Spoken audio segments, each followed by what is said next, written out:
This story is about Satyavati.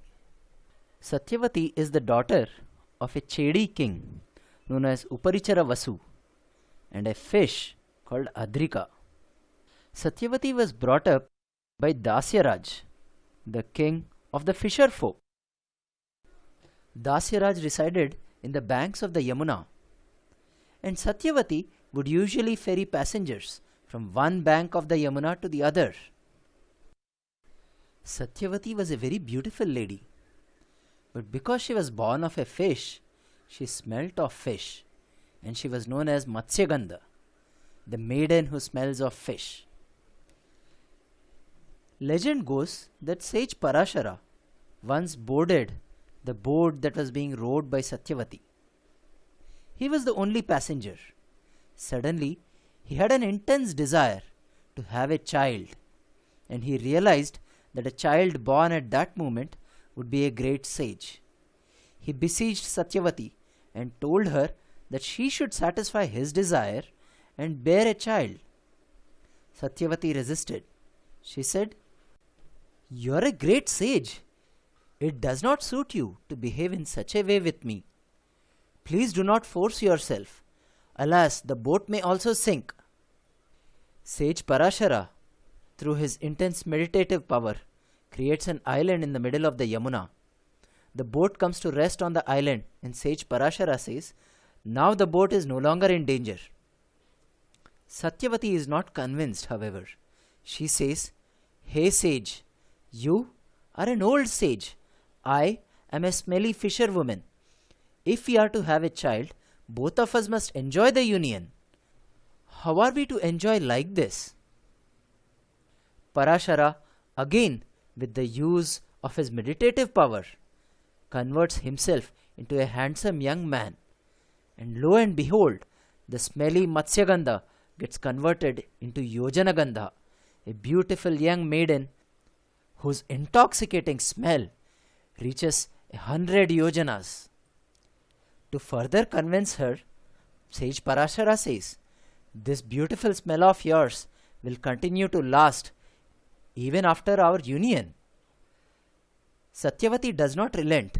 She reminds the sage, "O great sage, there are other people watching us from either sides of the bank. What would they think?" Sage Parashara smiles at the witty response of the woman and shrouds the entire island in a thick fog. Satyavati then responds, "O great sage, you will have your union with me and then probably leave me. When I approach my father and he notices that I am pregnant, what will I answer him? Who will marry a girl who has a baby even before marriage?" Sage Parashara understands her predicament and responds, "The baby who will be born to you will grow into a fine young man on this very island the moment he is born. And not only that, your virginity will remain intact even after the baby is born." Satyavati, now convinced by the words of the sage, relents and gives in.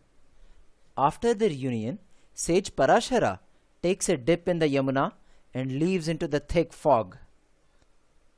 A few moments later, a baby boy is born.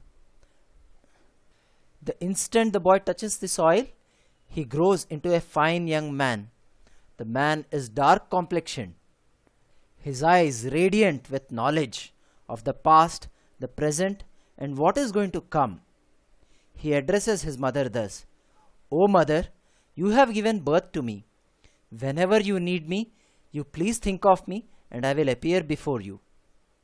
Now I have to leave and lead the life of an ascetic." This ascetic would be known as Krishna Dvaipayana. Krishna means one who is dark complexioned, and Dvaipayana means one who is born on an island.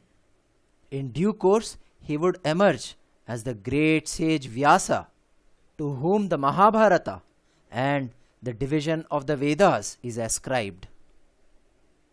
As Krishna Dvaipayana departs, the dense fog starts lifting from the island. Satyavati gets onto her boat and rows back to the shore. Satyavati had left one shore of the Yamuna bearing the name Matsyagandha, and she had emerged at the other shore as Yojanagandha.